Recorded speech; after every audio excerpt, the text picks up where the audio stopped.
du Seigneur.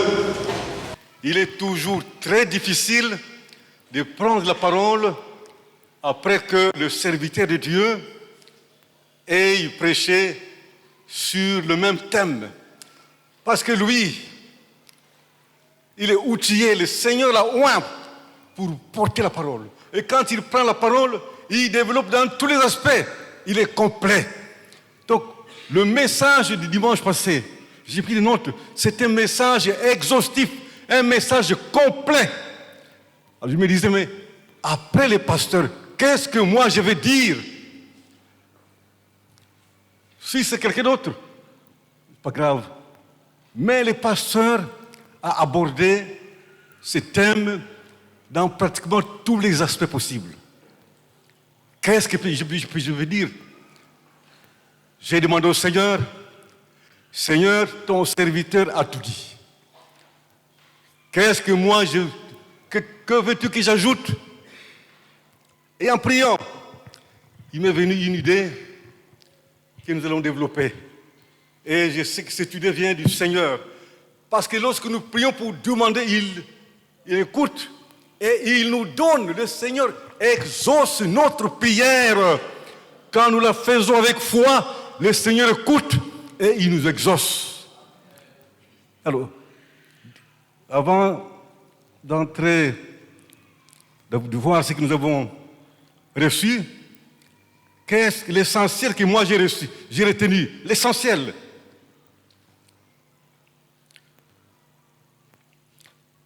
Nous sommes appelés, pour le message passé, les pasteurs à développer tous les aspects. Ce que moi j'ai retenu. Chacun a retenu ses aspects. Mais voici ce que moi j'ai retenu. Nous sommes appelés à travailler dans tous les secteurs de la vie. Tout travail procure le bonheur, d'abord. Tout travail procure le bonheur. Il n'y a pas de sot métier. Il n'y a que de sottes gens. Il y en a qui disent, tel travail, moi je ne ferai pas ça. Je vous dis un exemple. Il y a ici, dans les années 70, 80, un homme d'affaires qui a développé une affaire, je vous dirais insolite, mais c'est vider les toilettes. Il a commencé par le moyen de bord. Mais tellement la clientèle était abondante, il a eu les moyens pour se procurer des instruments modernes, des véhicules bien équipés pour cela. Et il a développé un service de vidange des toilettes. Et ce monsieur, son entreprise s'appelait Autoservice Zahir. Plein de véhicules qui étaient à la foudre. Vous voulez vider votre toilette, vous faites appel à lui, et ils viennent, et ils vident complètement la toilette. Et il a fait fortune, très très riche. Amen. Et il a développé d'autres secteurs avec l'argent qu'il a reçu. Donc il n'y a pas de sot métier. Même vider les toilettes peut te rendre extrêmement riche. Donc il n'y a pas de sot métier, il n'y a que des sottes gens. Il y a des gens qui ont commencé par vendre du pain pour finalement avoir des boulangeries entières et des grandes boulangeries. Il y en a un, M. Colgate. M. Colgate était un orphelin de père, l'aîné de la famille. Alors, quand son père est décédé, il ne savait pas comment continuer les études. Il a trouvé du travail comme un apprenti fabricant de savons. Dans une entreprise qui fabriquait des savons, un atelier, il a appris. Mais ce garçon était un garçon à qui son père avait inculqué la crainte de Dieu et l'obéissance à sa parole. Alors, les peu qu'il gagnait, il mettait de côté. Il n'oubliait pas de payer sa dîme, ses offrandes. Avec le peu, il a pu assister sa mère à élever tous ses enfants. Et avec le peu qu'il a gagné, Le Seigneur l'a inspiré, bien-aimé, quand nous obéissons à l'ordre de Dieu, quand nous ne sommes pas voleurs, parce que beaucoup parmi nous, moi aussi j'étais un grand voleur, j'ai volé ce qui appartenait au Seigneur.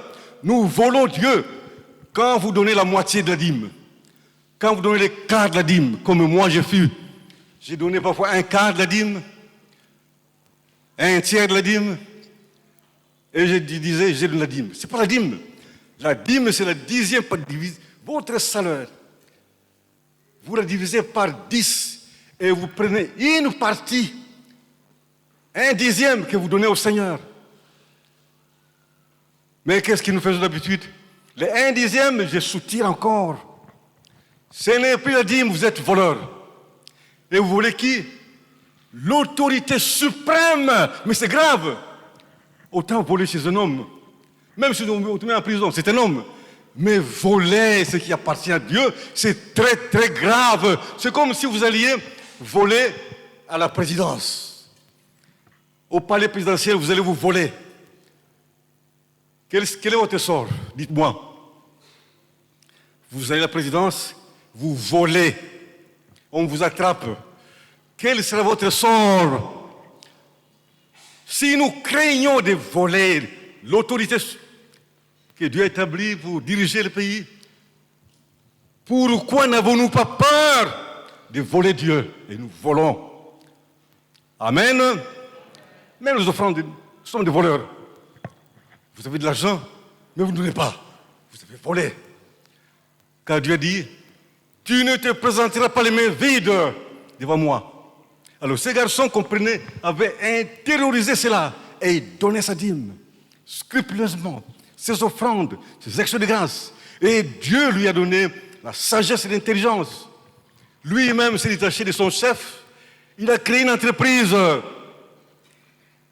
des fabricants de savon. Savon de toutes sortes. D'abord, il marque des savons, et puis il a développé d'autres types de savons. Tous ces savons a développé même les dentifrices. Il s'est tellement développé que le pays entier était inondé de ces usines. Et plus tard, sa descendance va exporter les usines en Europe et partout. Aujourd'hui, la marque Colgate, dentifrice, le savon pas tellement, le savon c'est aux États-Unis, mais dentifrice c'est partout dans le monde. Vous trouvez dentifrice Colgate.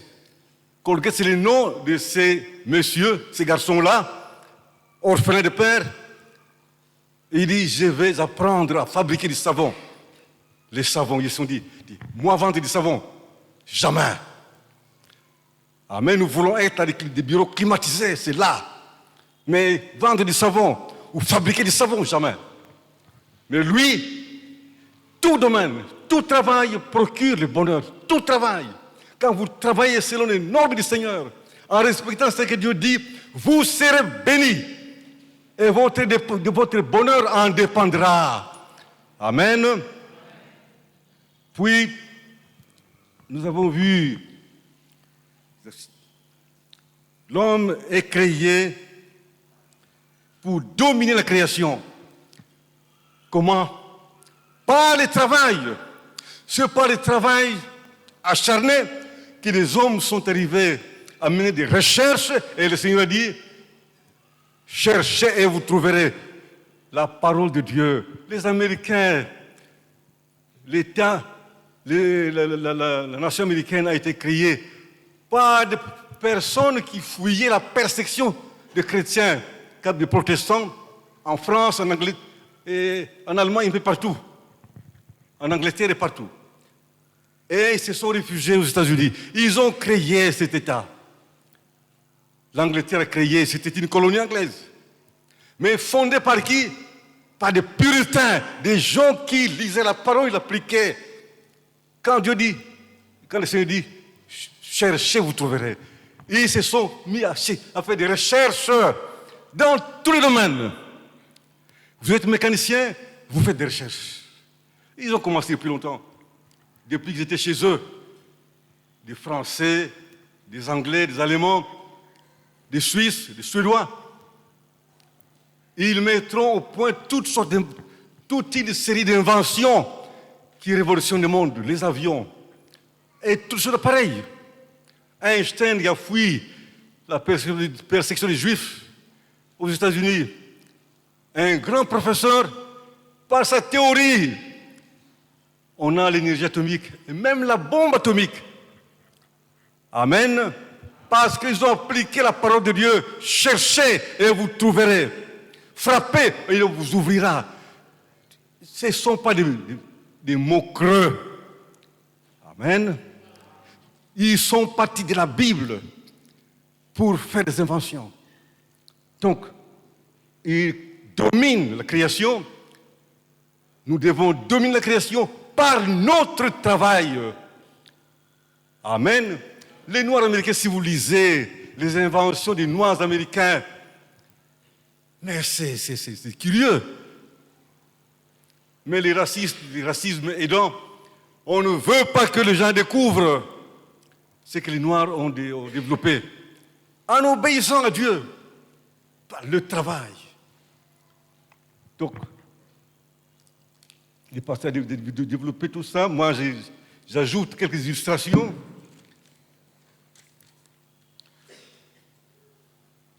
Et puis, notre vie se résume par le travail. La Bible dit, l'activité est précieuse pour l'homme, pour la personne humaine. L'activité, l'oisiveté, ne vient pas de Dieu. La paresse, le travail. Travail dans tous les secteurs de la vie. Nous prenons d'abord le monde temporel, donc ce n'est pas ce qui est spirituel, ce qui est d'abord du monde. Travaillons. Et il n'y a pas de sous-métier, il n'y a pas de profession bizarre ou bien mauvaise. Toute profession, tout métier peut vous rendre heureux, peut créer la prospérité, peut engendrer l'abondance. Par contre, le travail, la paresse, l'oisiveté, ne rien faire, ne vous mène qu'à la ruine. Même le corps humain a horreur de l'oisiveté, la paresse. Amen. Ne pas travailler, bien-aimés, vous vous condamnez à la mort. J'ai vu, quelque part, quand les gens étaient retraités, ils avaient une pension de retraite de la société avant qu'ils aient touché ce que la CNCS donne. Mais c'est énorme. Des gens qui ont fait 40 ans, à la sortie, ils peuvent avoir, s'il était cadre, $100 000, $150 000, pour le directeur jusqu'à 200, 250, $300 000. Alors, qu'est-ce qui arrivait? Il s'est dit, j'ai suffisamment travaillé, maintenant je me repose, je vais boire, manger. Eh bien, il s'est condamné à la mort. Ces gens qui ne faisaient plus rien, sinon que jouir de ce qu'ils ont reçu à la fin du travail, développer des maladies, toutes sortes de maladies, et dans les 5, 6 ans qui suivaient, dans les 10 ans qui suivaient, ils mouraient. Amen. Bien-aimés, l'oisiveté produit la mort. J'en ai fait les frais. Une fois, c'est là où j'ai travaillé, momentanément, j'ai terminé, j'ai reçu ce que j'ai reçu, j'ai dit bon, du repos. Je ne faisais plus rien que lire et suivre les infos à la télévision. Qu'est-ce qui est arrivé? Quand les corps ne bougent pas, ne fonctionnent pas, les organes vitaux en pâtissent. D'abord le cœur. J'ai développé une maladie de cœur qui a failli m'emporter. C'est l'angine de poitrine. Vous ne pouvez pas faire un effort. Impossible. Courir d'ici jusqu'à là, vous tombez. Amen. Donc, l'oisiveté, même le corps a horreur de l'oisiveté, la paresse, l'oisiveté tue. Et Dieu veut que ce corps soit en activité. Dès qu'on cesse d'être actif, on se prépare à la mort. Ça, c'est certain. C'est certain. Demandez tous les médecins, vous diront. Et Dieu veut nous prévenir. Donc, la vie d'un homme se résume au travail. Travailler. Le président Bill Clinton, qui frôle maintenant les 100 ans, il est maintenant maladif. Mais c'est un homme qui travaillait même à 90 ans. Il travaillait dans la construction des maisons pour les pauvres. Au chantier, vous le verrez, en train d'aider les maçons. Donne-moi le morceau de bois. Il prend, il donne. Vous le prêtez oisif. Il travaillait jusqu'à 95 ans. Il continue à travailler. Mais il doit avoir 98, 99 ans. Amen. Un autre aux États-Unis, 93 ans, il est chauffeur poids lourd. Il dit, si je cesse aujourd'hui, la semaine ne peut pas se terminer, je meurs. L'oisiveté tue. Le travail vivifie. Donc, toute notre vie se résume au travail. Puis, dans l'Apocalypse, nous avons vu, le pasteur a bien développé, pour le travail spirituel, Dieu veut que nous puissions travailler avec zèle et non pas avec paresse, avec nonchalance. Il dit, quand vous êtes tiède dans mon service, vous êtes tiède, je vous vomirai. Que veut dire vomir? Il va vous chasser. Vous ne lui appartenez pas. Prenez de l'eau tiède, c'est pas bon. L'eau doit être soit chaude, soit froide, c'est ce que le Seigneur dit. Ou bien on est chaud, ou on est froid. Mais quand on est tiède, le Seigneur vous vomit de sa bouche. Qui veut être vomi parmi nous? Même si on ne lève pas les doigts, mais par notre attitude, nous choisissons d'être vomis parce que nous sommes tièdes dans le travail du Seigneur. Amen. Même si nous voulons tous être comptés parmi les élus de Dieu. Ne dites pas, j'ai accepté Christ, ça me suffit. Non, ça ne suffit pas. Travaillez. Vous pouvez avoir la vie éternelle, mais sans récompense. Il y a des récompenses qui nous attendent. La couronne ne sera donnée qu'à ceux qui ont travaillé dur. Travaillez avec zèle. Travaillez dans l'obéissance à Dieu. Et quand nous travaillons avec l'obéissance, dans sa maison, engagez-vous dans des commissions. Le mercredi passé, je demande, non, à la veillée, combien étiez-vous? Ah, en tout cas, moins de 100. Même moins de 80. Il y avait beaucoup de jeunes, très peu de papas et très peu de mamans, à compter au bout des doigts. Et la plupart, c'était des jeunes gens. Évidemment, quand on est jeune, on est bien zélé. Et nous, les papas, si vous n'avez pas été retenu par la maladie ou par un empêchement quelconque, pourquoi êtes-vous restés? Les réunions de prière,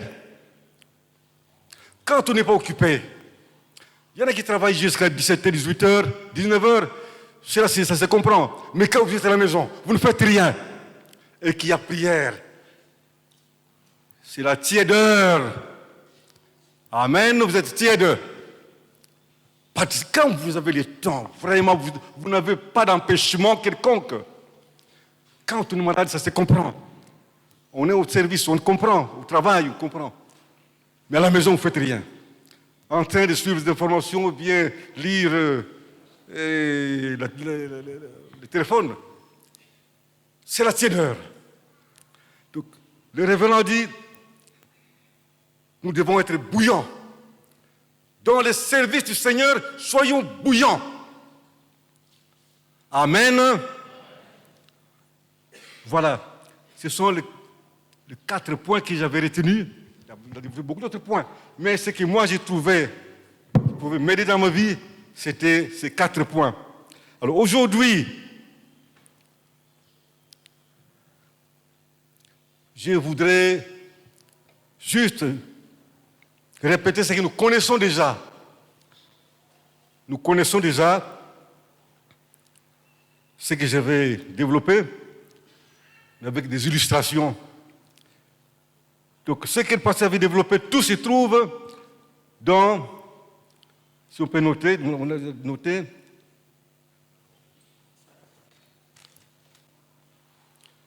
première lecture se trouve dans 1 Corinthiens 15, 58. 1 Corinthiens 15, 58. Deuxième lecture, Proverbe 14, 23. Tout travail procure l'abondance. Et troisième texte, Apocalypse 14, 13. Amen. Ça, c'est ce que nous avons lu le dimanche passé. Moi aussi, c'est sur le même passage parce que c'est le même thème. Mais aujourd'hui, je voudrais plutôt qu'on lise dans Malachie chapitre 3, versets 10 à 11. Si quelqu'un a trouvé, il peut se mettre debout pour lire. Malachie 3. Malachie chapitre 3, 10 à 11. Celui ou celle qui a trouvé peut se lever pour lire. Et tous nous pouvons nous lever pour suivre la lecture. Devons-nous poursuivre.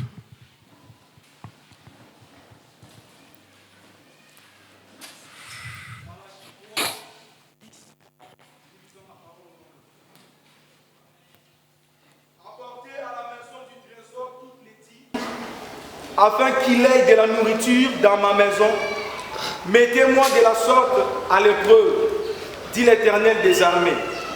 Et vous verrez si je n'ouvre pas pour vous les écluses du ciel, si je ne répands pas sur vous la bénédiction en abondance. Pour vous, je m'énoncerai celui qui dévore, et il ne vous détruira pas les fruits de la terre, et la vigne ne sera pas stérile dans vos campagnes, dit l'Éternel des armées. Ok, mettons-nous. Bien-aimés dans le Seigneur, ce passage aujourd'hui est exploité à tort et à travers par beaucoup de serviteurs de Dieu. Et beaucoup comprennent ce passage à tort et à travers pour plusieurs pasteurs. S'aimer pour avoir l'abondance. S'aimer. Donc le but recherché, c'est l'abondance. Le but recherché, c'est la bénédiction. Mais pourquoi le Seigneur dit que apporter toutes les dîmes, toutes les offrandes dans ma maison? Pourquoi? C'est pour qu'il y ait de la nourriture dans sa maison. Ce que nous donnons contribue au fonctionnement de l'Église, l'évangélisation, la rétribution, la rémunération des serviteurs de Dieu,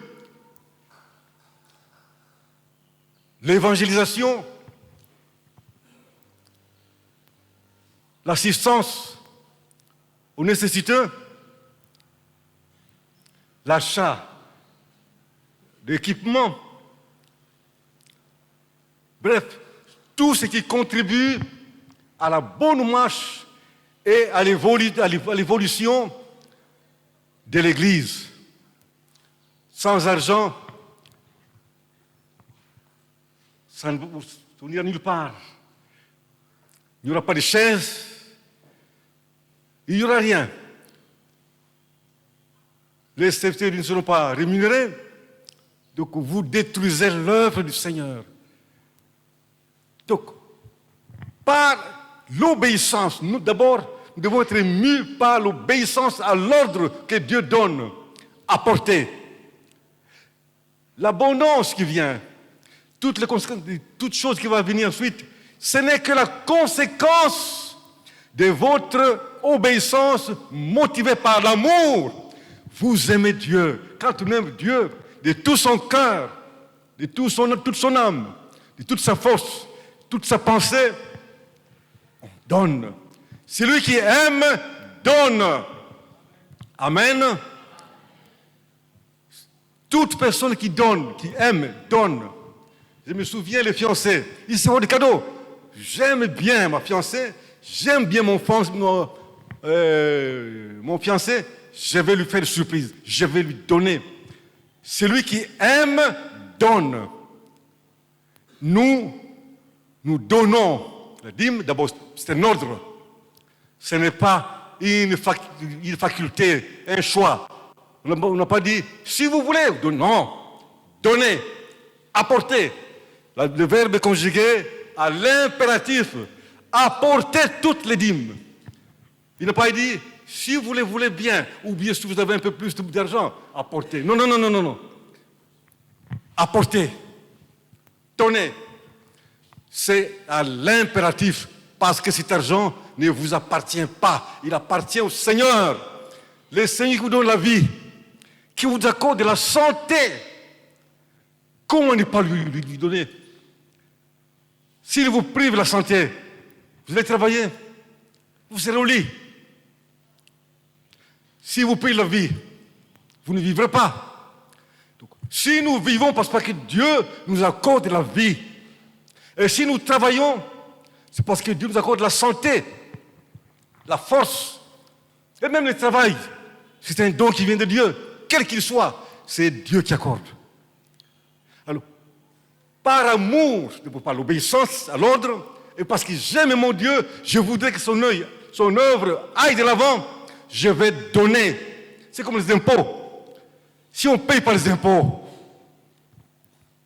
mais le pays cesse de fonctionner. Les fonctionnaires ne seront pas payés. Il n'y aura pas de projet d'investissement. Il n'y aura rien. Les impôts. Je ne dis pas que la dîme c'est un impôt, mais je compare sur le plan mondain. Nous donnons parce que nous aimons Dieu. Nous obéissons à notre Seigneur, notre Créateur, et nous donnons. Il y en a qui disent non, la dîme, ça c'était l'Ancien Testament, maintenant donnez comme vous voulez. Non, non, non, non, non, non, non, non. Il n'y a pas d'Ancien et dans le Nouveau Testament. Le Seigneur a dit, je ne suis pas venu pour abolir la loi, mais c'est pour l'accomplir. Apporter la dîme. Peut-être qu'on peut donner plus que la dîme. Si on a le moyen, donner plus que la dîme, oui. Mais d'abord la dîme. Ça ne vous revient pas. Ce n'est pas à vous. Nous donnons par amour. Ce n'est pas parce que je m'attends à une bénédiction quelconque. Non, non, non, ce n'est pas ça. Si vous êtes motivé par ces désirs d'être béni, comme on le voit aujourd'hui, donnez, apportez à Dieu, vous serez bénis. Vous serez des ministres, vous serez de ceci, vous aurez de l'argent, vous aurez. Bien-aimés, ça c'est travertir l'évangile, ce n'est pas ça. Nous donnons parce que nous obéissons à l'ordre de Dieu. Nous donnons parce que nous aimons notre Dieu. Nous sommes reconnaissants à Dieu qui nous accorde la vie, la santé. Alors, même le travail, celui qui nous accorde, en reconnaissance, je donne. Amen. Malheureusement, comme je disais avant, beaucoup parmi nous sommes des voleurs. Moi aussi.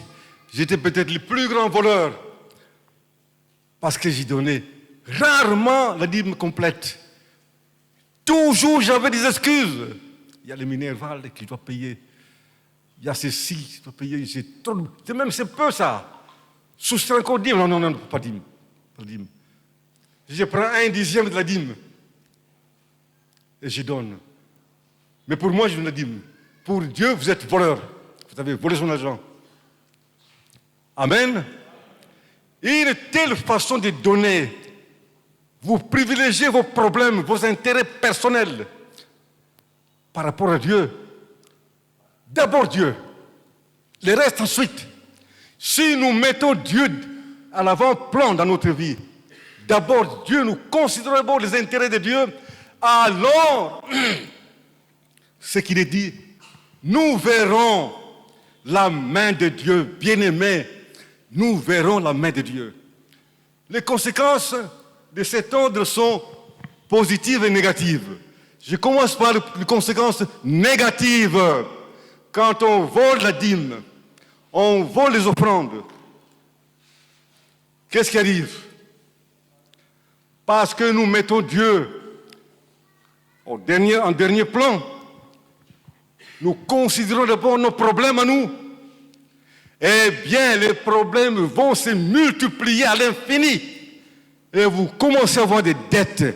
Et quand vous commencez à avoir des dettes, c'est une chaîne, un cercle vicieux.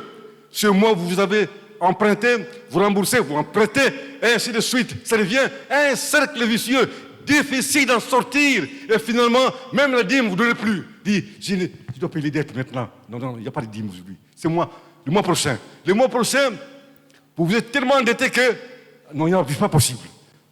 Donc, vous vous enfoncez, puis vous devenez pauvre. Amen. J'ai dit ça, j'ai vécu cela. Ce n'est pas que j'ai touché trop peu d'argent. Il y en avait. Mais j'ai privilégié mes intérêts, les intérêts de la famille. D'abord, je me disais d'abord mes enfants doivent étudier, doivent s'habiller. Nous-mêmes devons manger. Ce que j'ai ici, si j'enlève un dixième, ah non. C'est trop. Je prends un petit rien. Et je considère ça comme dîme. Voleur. Qu'est-ce qui a suivi? Bien-aimé, même les travailleurs n'étaient plus protégés. Parce qu'il dit, pour vous, je menacerai celui qui dévore. Donc si vous faites une plantation et que vous refusez de la dîme en tant qu'enfant de Dieu, eh bien, cette plantation, ailleurs, ça donne beaucoup. Chez les païens, ça donne, parce qu'eux ne sont pas obligés. Mais vous, malgré les engrais, malgré tout ce que vous faites, faible production. Et les insectes vont attaquer. Vous mettez des insecticides, mais les insectes seront têtus. Ils reviendront quand il pleut. L'insecte est parti, ils viennent tout ravager. Et vous ne ferez rien. Tout ça, c'est pour le champ. Mais pour un emploi, l'emploi n'est plus stable. Et j'ai connu cela. Le Seigneur vous donne une promotion, ça va pas tarder. On vous ramène, on vous rétrograde. Je dis, mais qu'est-ce qui arrive? J'étais promis directeur. Maintenant, je deviens directeur adjoint. Qu'est-ce qui se passe? Amen. Je me disais, mais ça, c'est vraiment, quelqu'un m'en veut. Non. C'est moi-même. J'étais la cause. Et puis, de temps en temps, quand on fait une mise en place, vous vous retrouvez sans fonction. Amen. Sans fonction. Et à un moment donné, dans notre service-là, les sans fonction touchaient 4 000 francs. Dites-moi, vous êtes père de famille, 5 enfants, et on vous paye 4 000 francs. Qu'est-ce que vous ferez avec 4 000 francs? À l'époque, j'ai transport au moins 4 jours. Et après, vous n'avez plus rien. C'était une façon, on disait, mais ceux qui sont sans fonction ne travaillent pas. Pourquoi le payer du salaire entier? Pas question. Pour qu'ils viennent répondre au présent, au service, payez-le les 4 000 francs. Eh bien, je suis tombé dans cette catégorie. Je me dis, qu'est-ce qui m'arrive? En examinant très bien par la suite, j'ai compris que c'est parce que j'étais un grand voleur. Je prêchais. J'étais à la commission d'évangélisation. J'allais à plusieurs Makala enseigner et prêcher aux prisonniers. Clinique universitaire, chaque mercredi, chaque dimanche. On y était, soit avec les pasteurs, soit seul, avec un collègue membre de la commission. Malgré tout ce travail que je faisais pour le Seigneur, pas de bonheur. Et pourtant, j'étais zélé. J'ai fait moniteur de l'école du dimanche. Tout un état diacre, moniteur de l'école du dimanche. Et puis, je dis, bon, ça, c'est... Je laisse aux autres. Je deviens évangéliste, commissaire d'évangélisation. J'ai travaillé avec zèle. Même si je prends le transport, je vais à pied jusqu'à Makala. Imaginez, du campus jusqu'à Makala, je vais à pied. J'ai quitté très tôt le matin, avec un collier de friperie à donner aux prisonniers. Malgré tout ça, je dis, mais Seigneur, je t'ai servi. Qu'est-ce qui se passe? Amen. Et même quand j'ai travaillé déjà, j'étais zélé dans les commissions. Mais le travail ne progressait pas. Parfois, le Seigneur me permet une promotion, mais je ne peux pas le maintenir. Amen. J'ai examiné, parce que j'étais voleur. Mais quand je me suis dit, je vais obéir de façon intégrale au Seigneur, d'abord c'est lui qui m'accorde la vie. C'est lui qui me protège. Si j'ai une famille, c'est lui qui me l'a donné. Il m'a donné une épouse et des enfants. D'abord lui. D'abord lui. En le faisant, bien-aimé, en tout cas c'est le jour et la nuit. Faites-en l'expérience. Si vous êtes voleur comme moi je l'étais, quand on ne donne pas la dîme, vous êtes un voleur. Dites-toi que les mois où tu n'as pas donné la totalité de la dîme, tu as volé, tu étais voleur. Si tu es voleur de la dîme de Dieu, de ce qui appartient au Seigneur, eh bien, faites-en l'expérience. Dites, comme dit le Seigneur, mettez-moi de la sorte à l'épreuve et vous verrez. Si je n'ouvre pas pour vous les écluses de cieux, qu'est-ce qu'une écluse? L'écluse, on les trouve, vous voyez, dans les canaux, là où passent les bateaux. Si le niveau n'est pas le même, nous devons fermer une vanne, on remplit l'eau, le même niveau, les bateaux passent ainsi de suite. Alors, quand on ouvre les écluses, l'eau coule avec force et abondamment. Alors, ouvrir les écluses veut dire répandre la bénédiction vraiment de façon abondante. Comme quand on ouvre une écluse, l'eau coule abondamment. Et le Seigneur dit, vous verrez si je n'ouvre pas pour vous les écluses des cieux. Et moi j'ai vu les écluses de Dieu s'ouvrir. J'ai vu de mes yeux. Donc tout à fait le contraire de ce que je vivais. Amen. Tout à fait le contraire. Bien-aimés, le Seigneur n'est pas loin de nous. Il suffit d'un peu d'obéissance. Mettez-le à l'avant-plan. Mettez-le à l'avant-plan. D'abord Dieu, le reste après. Même si l'argent est insuffisant, Dieu sait comment il va compléter. Mon problème, c'est de lui obéir. Et vous allez voir, vous-même, vous verrez. Et ça arrive à tout le monde. Tous ceux qui en ont fait l'expérience ont vu les résultats. Dieu ne trompe pas. Le but recherché, ce n'est pas que d'être béni. D'abord, vous considérez Dieu à l'avant-plan. D'abord, Dieu d'abord. Et le reste ensuite. Et même quand vous travaillez dans la commission, ce n'est pas pour être vu, pour être apprécié par le conseil. Tel vraiment. Arrêtez, ceci, il manque, vraiment, ça ne marche pas. Tel autre, à l'adoration, mais s'il manque, ça ne va pas. Tel autre, vous avez votre récompense. Comme le dit le Seigneur. Travaillez avec zèle parce que vous obéissez à Dieu qui nous dit, travaillez avec zèle. Et puis quelque part, il dit, mes filles, mes enfants, cessez de faire le travail de Dieu avec négligence. La négligence, c'est la tiédeur. Et on sera vomi. Alors, quand on travaille avec zèle, on obéit au Seigneur. Cet ordre en particulier de Malachie, c'est à ce moment-là, la vie d'obéissance va produire l'ouverture des écluses. Et Dieu maintenant va protéger votre plantation. Votre plantation, ce n'est pas seulement les champs, mais votre travail, votre emploi. Pour ceux qui sont des professions libérales, je n'ai plus aucun marché. Qu'est-ce qui m'arrive? Avant, j'avais des marchés, j'avais ceci. Je n'avais même trop, je ne savais pas comment remplir mes obligations. Maintenant, je n'ai plus rien. Examinez-vous. Est-ce que sommes-nous fidèles dans les écluses de Dieu, dans le paiement de la dîme? Dieu n'est pas un menteur. C'est nous qui sommes des menteurs. Dieu est vrai. Jésus a dit, je suis la vérité. Amen. Jésus-Christ est Dieu.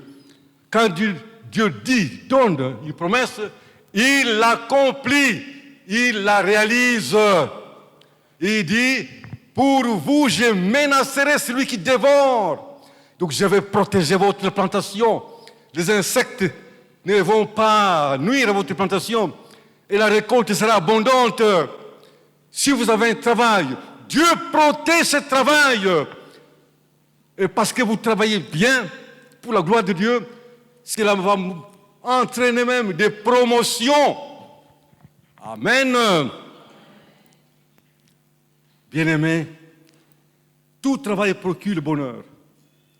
Mais le travail fait dans l'obéissance à Dieu procure plus de bonheur, plus d'abondance, crée même la prospérité matérielle.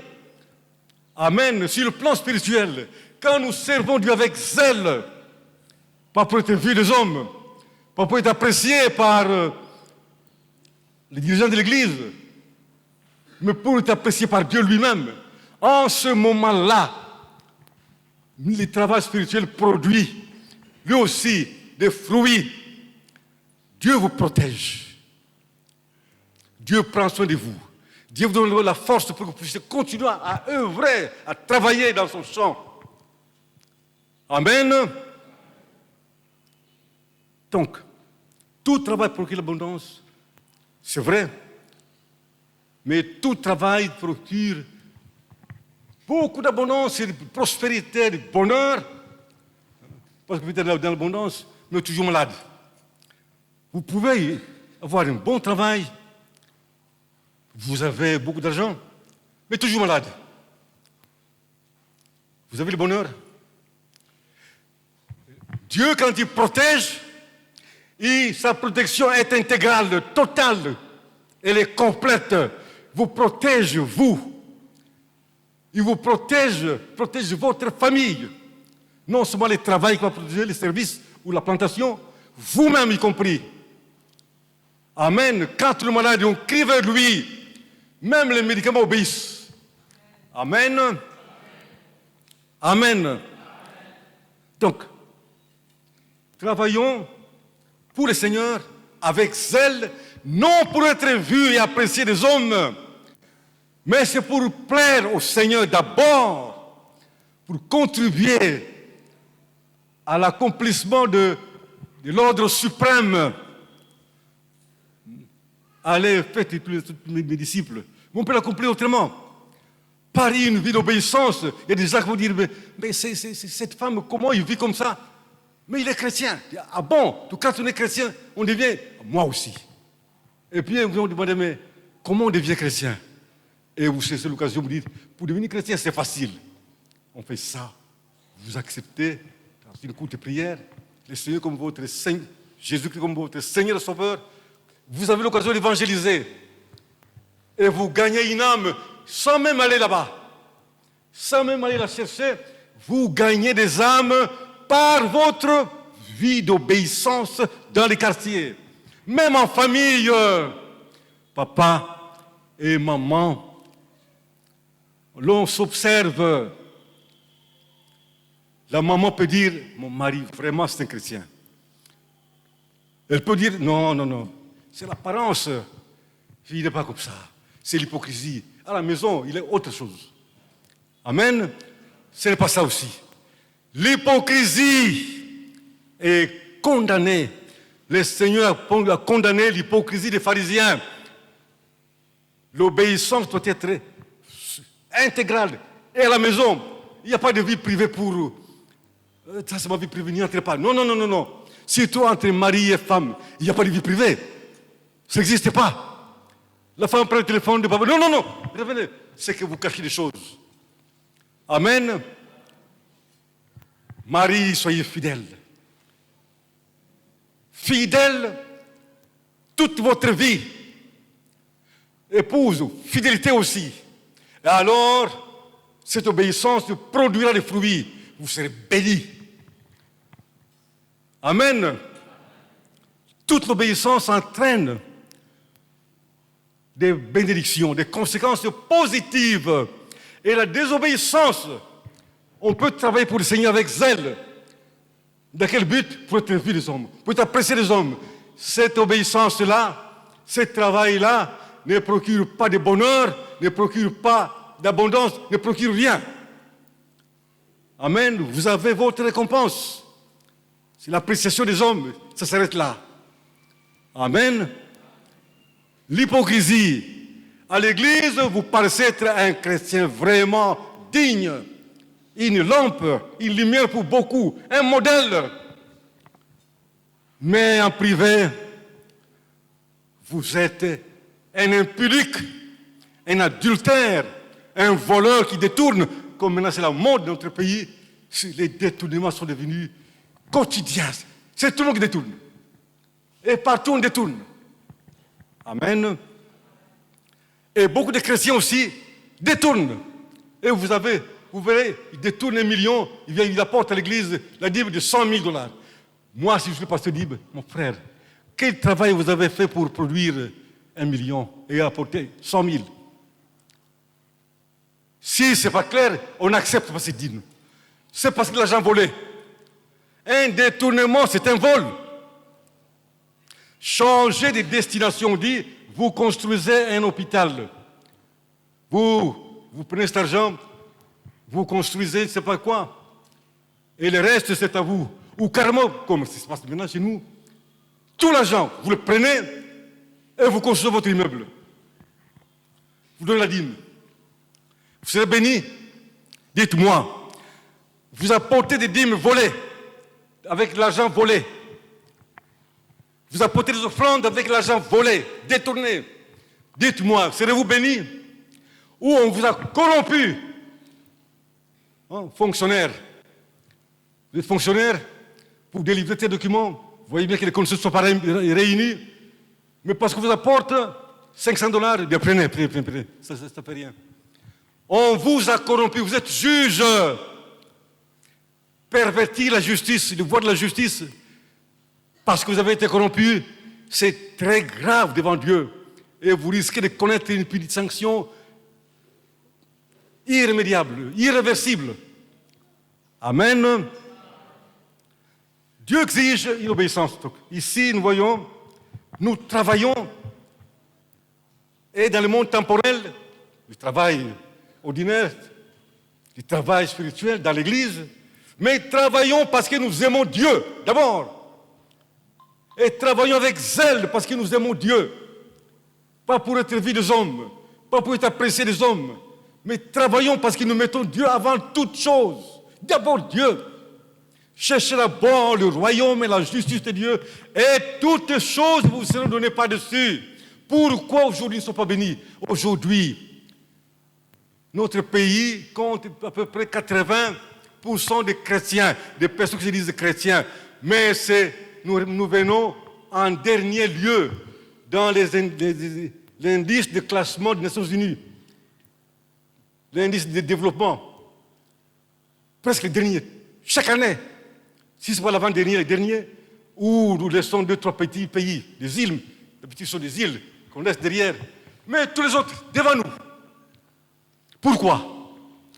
C'est parce que ceux qui se disent chrétiens ne le sont pas. Si vous voyez, beaucoup de ceux-là qui font le mal remplissent les églises. Comment voulez-vous que vous soyez bénis? Vous êtes membre d'une commission, vous avez de hautes fonctions et vous détournez l'argent destiné pour construire des écoles, des centres médicaux, des routes. Vous détournez pour vous. Et il n'y aura pas de route dans ce coin-là, il n'y aura pas de centres médicaux, il n'y aura pas d'hôpitaux, parce que vous avez détourné. Comment voulez-vous que le développement vienne? On vous dit payer cette catégorie de travailleurs, de fonctionnaires ou d'agents. Vous détournez. Et ces gens ne sont pas payés. Ils se plaignent. Toutes ces plaintes, ces murmures arrivent à Dieu. Serez-vous bénis? Et dans le pays où la majorité des gens vivent de cette manière-là, beaucoup se disent chrétiens, mais adultère, bien-aimé. Et c'est le péché qui amène la mort presque immédiate pour les enfants de Dieu. Attention, travaillons avec zèle pour le Seigneur. Travaillons avec zèle. Et alors, quand on travaille avec zèle pour le Seigneur, on obéit à cette règle.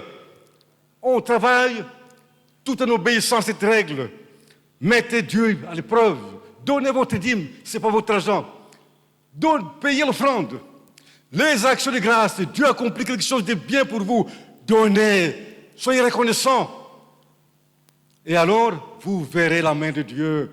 Nous verrons la main de Dieu. Ce n'est pas de la théorie. Bien-aimés, il n'y a pas de théorie ici. Tout est pratique, c'est visible, c'est palpable. Dieu dit, mettez-moi de la sorte à l'épreuve. L'épreuve, c'est quoi? Prouver quelque chose. Et vous verrez. Moi, j'ai essayé. J'étais voleur. Nageant, vivant dans la malédiction extrême, endetté jusqu'au cou. Aujourd'hui, quand j'ai confessé mon péché, j'ai dit, Seigneur, je vais obéir de façon intégrale, totalement.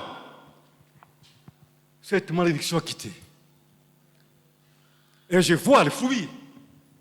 Visible, palpable. Amen. C'est pas qu'on m'a raconté. J'ai vu ça arriver chez les autres. J'ai dit, moi aussi, je vais essayer. Je me suis repenti. J'ai avoué, Seigneur, j'ai volé pendant de nombreuses années ton argent. Maintenant, je ne veux plus voler. Je vais payer ce qui vous revient, comme toi tu le veux. Et Dieu lui-même aussi m'a pardonné et il m'a montré sa face.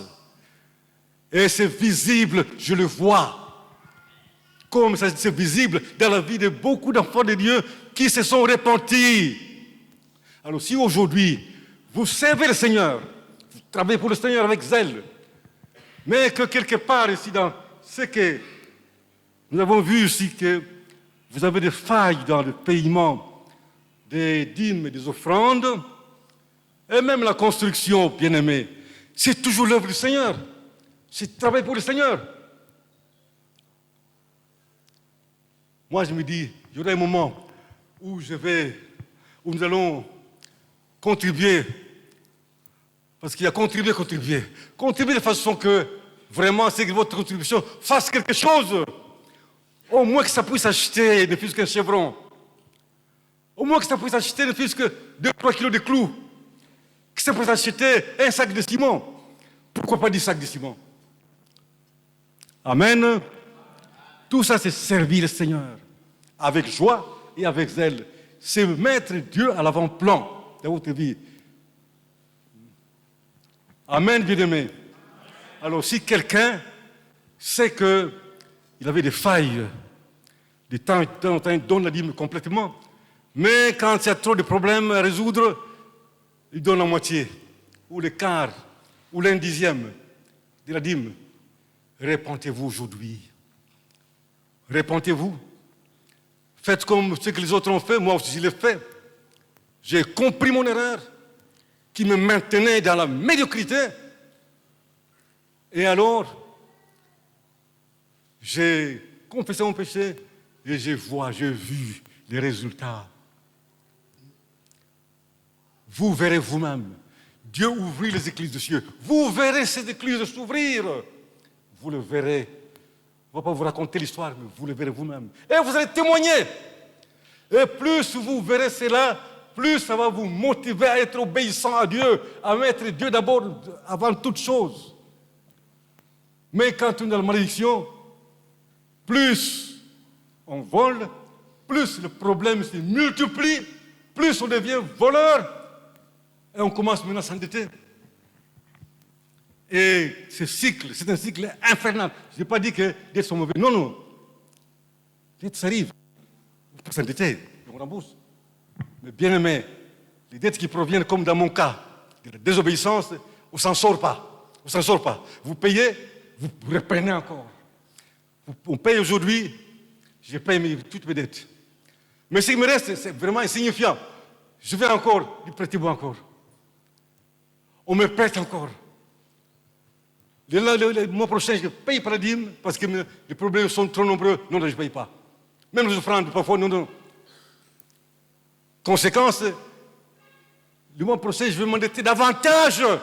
D'autres problèmes s'ajoutent. Et vous dites, mais qu'est-ce qui m'arrive? Je suis un blocage. Il n'y a pas de blocage. C'est vous qui vous bloquez. Nous sommes d'abord la cause de notre blocage dans la vie. Nous-mêmes, nous d'abord.